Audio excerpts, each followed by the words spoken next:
গোটা পরিবারের সামনে বিয়ের প্রস্তাব নিয়ে হাজির হলো অনির্বাণ। হ্যাঁ বন্ধুরা, ভিডিওতে লাইক দিয়ে দেখতে থাকুন। অনির্বাণ স্রোত এবং রায়কে নিয়ে রায়দের বাড়িতেই সোজাসুজি ঢুকে পড়ে। ঠিক তখনই দরজা খোলার সময় রায়কে অনির্বাণের সাথে দেখে অবাক হয়ে তাকিয়ে থাকে। রায়ের মার বলতে থাকে যে তুমি এখানে কি দরকারে, আর স্রোত রায় তোরা ওর সাথে কি করছিস। ওদিকে অনির্বাণ বলতে থাকে যে আন্টি আজকে তো আমার দরকারটা ওদের সাথে না, আজকে আমার দরকারটা আপনার সাথে, তাই আপনার সাথে সরাসরি কথা বলাটা আমার খুব প্রয়োজন ছিল, বিধায় আমি আজকে ওদের সাথেই আপনাদের বাড়িতে এসেছি। আই হোপ আপনি কোনো কিছু মনে করবেন না, আমার শুধু দুটো কথাই বলার আছে আপনার কাছে।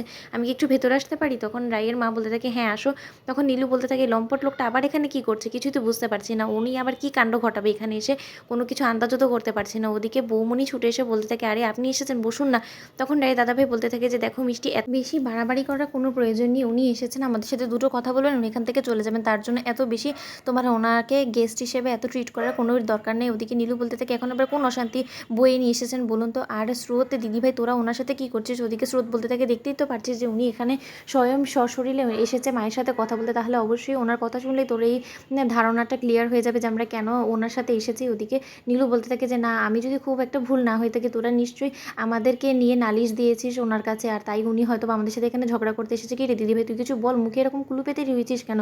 ওদিকে অনির্বাণ বলতে থাকে যে আন্টি আমার আপনার সাথে দরকার, তাই আমি সরাসরি আপনার সাথে কথা বলছি, কোনো রকম কোনো হেয়ালি না করে। আন্টি আমি রায়কে বিয়ে করতে চাই, আমি আশা করবো যে এটাতে আপনার কোনো রকম কোনো আপত্তি নেই। আর রায়ের অতীত সম্পর্কে সব কিছু জেনে আমি রায়ের দায়িত্বটা নিতে চাই। আমি জানি যে হয়তো বা আপনারা কোনো মতে এটাতে মত দিবেন না, কিন্তু তা সত্ত্বেও আমি আপনাকে বলাটা প্রয়োজন মনে করি, কারণ আপনি ওনার মা, আর মা হিসেবে আপনার যথেষ্ট পরিমাণে অধিকার আছে আপনার মেয়ের জীবন সম্পর্কে জানার। হ্যাঁ আমি আর রায় একটা সুন্দর সম্পর্কে জড়িয়ে গিয়েছি, উনিও আমাকে খুব সম্ভবত ভালোবাসে, আর আমি সত্যি ওনাকে খুব ভালোবেসে ফেলেছি। আমার পক্ষে আর ওনাকে ছাড়া অন্য কোনো মেয়ের হাত ধরা আর সম্ভব না। ওদিকে নীলু বলতে থাকে বা দিদিভাই একদম ঘটা করে সব কিছু গুছিয়ে গাছিয়ে নিয়ে এসেছিস তাই না? এই অভিনয়টা আসলে তোরা খুব ভালো করেই পারিস, সেটা আমার আগেই আন্দাজ করা উচিত ছিল।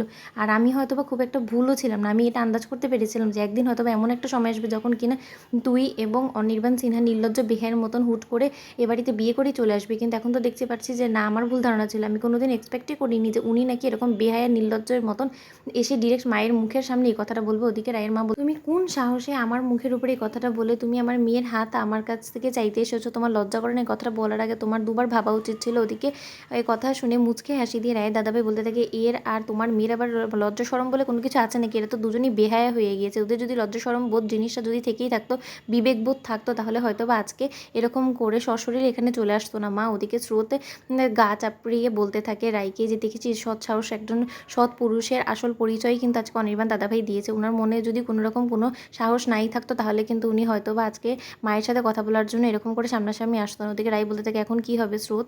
তো বন্ধুরা তোমাদের ভিডিওটি ভালো লেগে থাকলে লাইক কমেন্ট শেয়ার করে সাবস্ক্রাইব করতে ভুলো না।